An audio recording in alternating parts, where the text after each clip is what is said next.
Thank you, Srinath, and thanks to the organizers for this opportunity. Very happy to be here this morning. Uh, I think the first session kind of laid the ground for much of what I'm going to talk. It was very interesting to hear Dr. Vermani speak about the history of how Aadhaar came about. And then, of course, it was really insightful, the presentation on Estonia and how Estonia's digital journey evolved. I think you're right in saying that COVID has in many ways, spurred the digital behavioral change that we've seen in India. And I've personally experienced it at Prasar Bharati when I joined Prasar Bharati in 2017. It was a completely paper-based organization, hardly any IT or digital. And when I left it in 2022, we had completely automated and IT-enabled handling of files, which is a big thing. So all decision-making during COVID, we literally forced people saying that, you can't do physical files, paper-based files anymore. You've got to move into e-files and so on. So this digital change has happened in a very uniquely Indian way. And I think you rightly pointed out, the innovative manner in which we've gone about it. I think there's a lot of lessons to be learned. I'm reminded of an incident when I visited China about a few years back, about 4 years back, where I visited the Starbucks in Chengdu.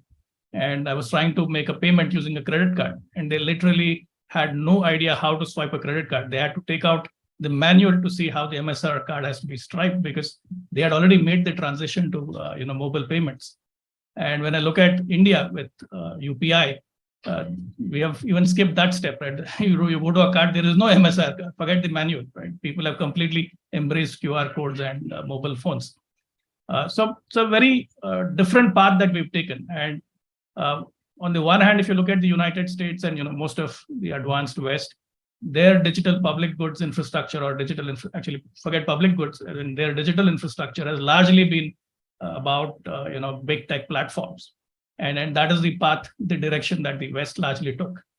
At the other extreme of it is the completely distributed, anarchic way of doing things, which is blockchains and crypto. And we've seen where that goes, where it's completely distributed, completely autonomous. There is no central authority, right?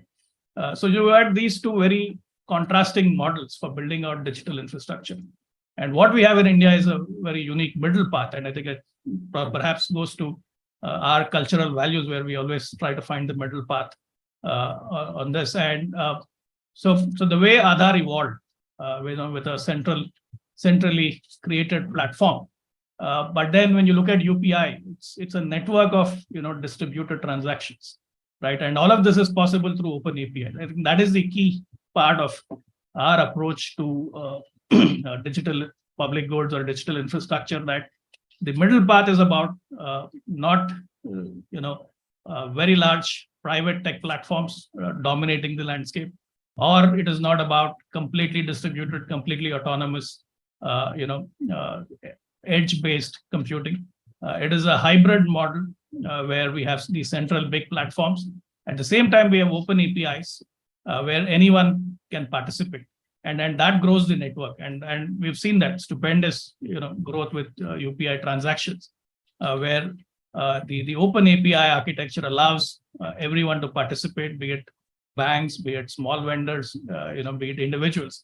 In fact, I just discovered something very interesting over the past few weeks, which is the post office has something called the Postal Payments Bank. And they issue this card. And Dr. Charan Singh was talking about how hard it is to do a UPI transaction. You just have to show this card, they can scan your QR code. All right. So it has become so much easier to do this. And I think that is what is democratizing the access to digital technologies today in India. And so this is the uniquely Indian approach. Now, to build world-class digital infrastructure, one of the key requirements is, of course, large-scale computing on the cloud, which means huge data centers. And these huge data centers, apart from requiring real estate and 24/7 electricity, they are huge guzzlers of energy, right? And so there is a whole sustainability, a climate angle to it. So India doesn't necessarily have to go down that same path. We don't necessarily have to build these mega data centers, right? We can have, again, there's a window of opportunity there for innovation where we could have a hybrid approach where there's, computing power, which is distributed, which is at, various machines. All of that comes together to create the same effect that, one big data center does in the West, for example. Interesting development. In fact, perhaps all of us are, been reading about it over the last few weeks, months. The way ChatGPT and artificial intelligence have, taken the whole news cycle by storm.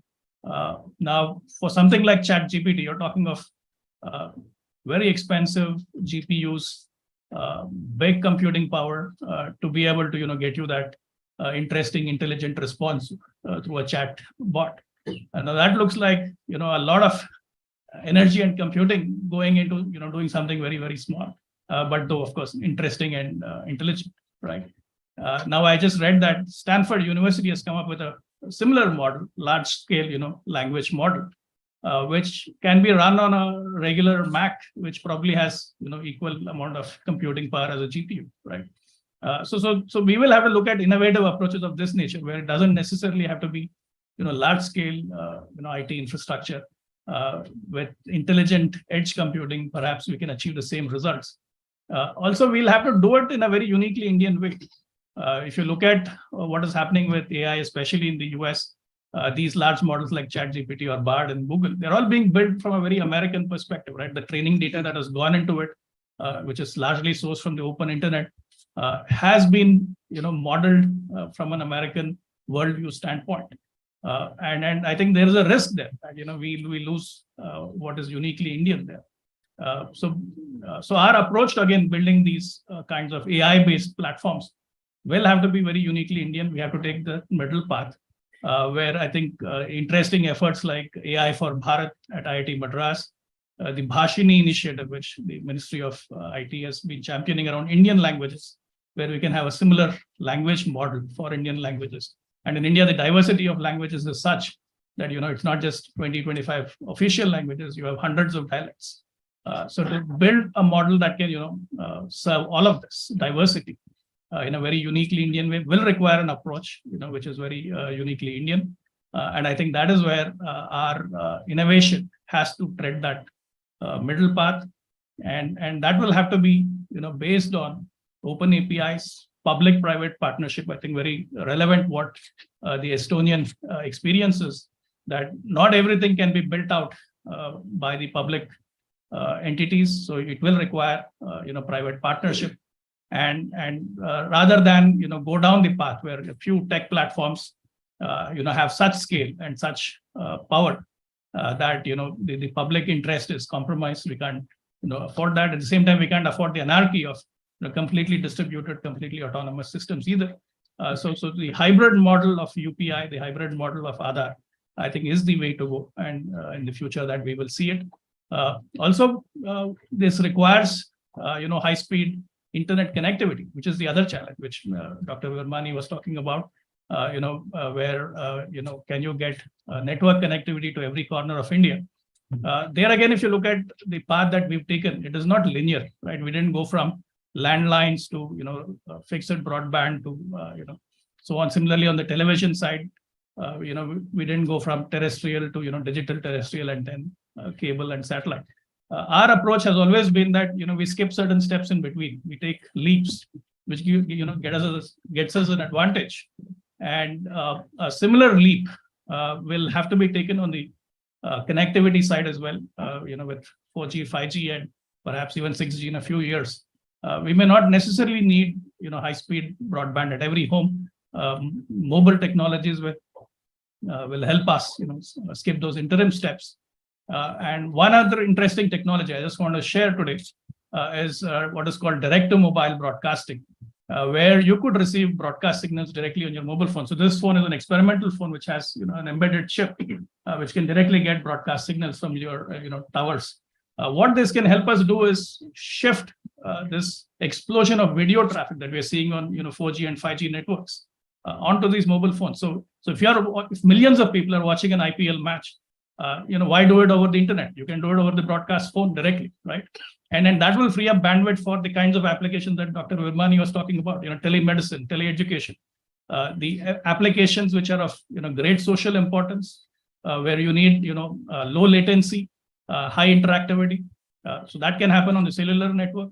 While if it is just passive consumption of high quality video, that can happen over broadcast, right? And so that way you reduce the load, the pressure on the cellular networks. And so these are the kinds of hybrid methods that we will have to figure out for India, because our needs are very uniquely Indian.